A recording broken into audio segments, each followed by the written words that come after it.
Hello दोस्तों, नमस्कार। स्वागत है आप सभी को हमारे चैनल पर। दोस्तों, आज के वीडियो में मैं आप लोगों को सावन सोमवार का व्रत कथा सुनाऊंगी। इस कथा के बिना अधूरा है सोमवार का व्रत। भगवान शिव पूरी करेंगे सभी इच्छाएं। तो चलिए दोस्तों, वीडियो को शुरू करते हैं। देवों के देव महादेव बहुत ही भोले माने जाते हैं, इसलिए उनका एक नाम भोलेनाथ भी है। पौराणिक मतानुसार भगवान शंकर को प्रसन्न करने के लिए किसी भी तरह के खास विशेष पूजन की आवश्यकता नहीं होती, क्योंकि कहा जाता है कि वह तो भोले हैं और भक्त की मन से की गई क्षणिक मात्र की भक्ति से ही वह प्रसन्न हो जाते हैं। अगर आप भी शिव की भक्ति और कृपा पाने के लिए सावन के सोमवार का व्रत करते हैं तो इस कथा से भोलेनाथ को प्रसन्न कर सकते हैं। तो चलिए फ्रेंड्स, कथा को शुरू करते हैं। साहूकार को मिला संतान प्राप्ति। एक बार किसी एक नगर में एक साहूकार था। उसके घर में धन की कोई कमी नहीं थी, लेकिन कोई संतान न होने के कारण वह बहुत दुखी था।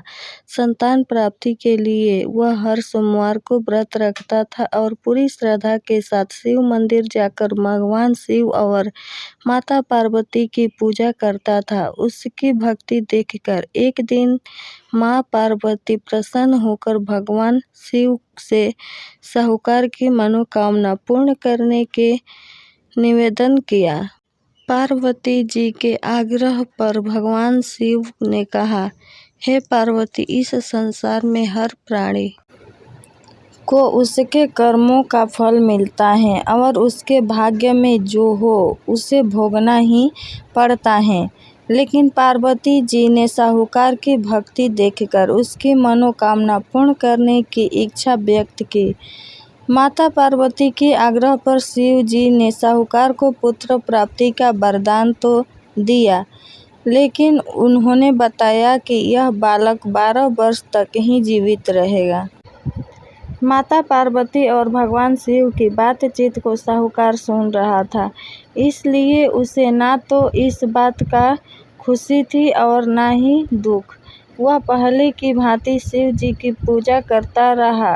कुछ समय के बाद साहूकार की पत्नी ने एक पुत्र को जन्म दिया।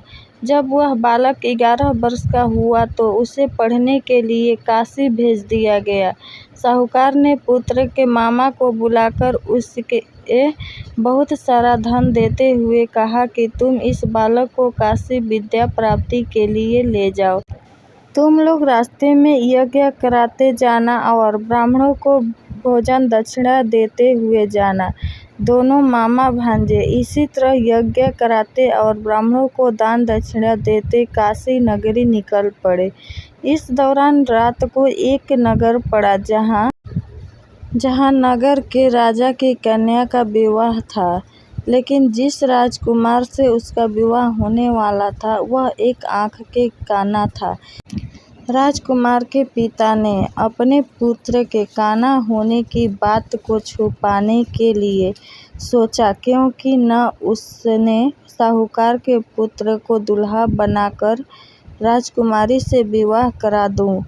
विवाह के बाद इसको धन देकर विदा कर दूंगा और राजकुमारी को अपने नगर ले जाऊंगा। लड़के को दूल्हे के वस्त्र पहनाकर राजकुमारी से विवाह करा दिया गया। साहूकार का पुत्र ईमानदार था, उसे यह बात सही नहीं लगी, इसलिए उसने अवसर पाकर राजकुमारी के दुपट्टे पर लिखा कि तुम्हारा विवाह तो मेरे साथ हुआ है, लेकिन जिस राजकुमार के संग तुम्हें भेजा जाएगा वह एक आँख से काना है। मैं तो काशी पढ़ने जा रहा हूँ। जब राजकुमारी ने चुन्नी पर लिखी बातें पढ़ी तो उसने अपने माता पिता को यह बात बताई। राजा ने अपनी पुत्री को विदा नहीं किया, फिर बारात वापस चली गई। दूसरी ओर साहूकार का लड़का और उसका मामा काशी पहुँचे और वहाँ जाकर उन्होंने यज्ञ किया। जिस दिन लड़का 12 वर्ष का हुआ उस दिन भी यज्ञ का आयोजन था। लड़के ने अपने मामा से कहा कि मेरी तबीयत कुछ ठीक नहीं है। मामा ने कहा कि तुम अंदर जाकर आराम कर लो। शिव जी के वरदान अनुसार कुछ ही देर में उस बालक के प्राण निकल गए। मृत भांजे को देखकर उसके मामा ने विलाप करना शुरू किया। संयोगवश उसी समय शिवजी और माता पार्वती इधर से जा रहे थे। पार्वती माता ने भोलेनाथ से कहा, स्वामी मुझे इसके रोने की स्वर सहन नहीं हो रहा, आप इस व्यक्ति के कष्ट को अवश्य दूर करें। जब शिवजी मृत बालक के समीप गए तो वह बोले कि यह उसी साहूकार का पुत्र है जिसे मैंने 12 वर्ष की आयु का वरदान दिया था। अब इसकी आयु पूरा हो चुकी है, लेकिन मृत्यु भाव से विभोर माता पार्वती ने कहा कि हे महादेव, आप इस बालक को और आयु देने की कृपा करें, अन्यथा इसके वियोग में इसके माता पिता भी तड़प तड़प कर मर जाएंगे। माता पार्वती के पुनः आग्रह पर भगवान शिव ने उस लड़के को जीवित होने का वरदान दिया। शिव जी की कृपा से वह लड़का जीवित हो गया। शिक्षा पूरी करके लड़का मामा के साथ अपने नगर की ओर वापस चल दिया। दोनों चलते हुए उसी नगर में पहुंचे जहां उसका विवाह हुआ था। उस नगर में भी उन्होंने यज्ञ का आयोजन किया। उस लड़के के ससुर ने उसे पहचान लिया और महल में ले जाकर उसकी खातिरदारी की और अपनी पुत्री को विदा किया। इधर साहूकार और उसकी पत्नी भूखे प्यासे रहकर बेटी की प्रतीक्षा कर रहे थे। उन्होंने प्रण कर रहा था कि यदि उन्हें अपने बेटे की मृत्यु का समाचार मिला तो वह भी प्राण त्याग देंगे, परंतु अपने बेटे के जीवित होने का समाचार पाकर वह बेहद प्रसन्न हुए। उसी रात भगवान शिव ने साहूकार के स्वप्न में आकर कहा, हे श्रेष्ठी, मैंने तो सोमवार के व्रत करने और व्रत कथा सुनने से प्रसन्न होकर तेरे पुत्र को लंबी आयु प्रदान की है। इसी प्रकार जो कोई सोमवार व्रत करता है या कथा सुनता है और पढ़ता है, उसके सभी दुख दूर होते हैं और सभी मनोकामनाएं पूर्ण होती हैं।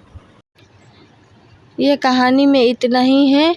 और दोस्तों, ये कहानी आप लोग को पसंद आया हो तो प्लीज़ कमेंट में हर हर महादेव, ओम नमः शिवाय लिखें और चैनल को सब्सक्राइब करें, वीडियो को लाइक और शेयर करें। धन्यवाद।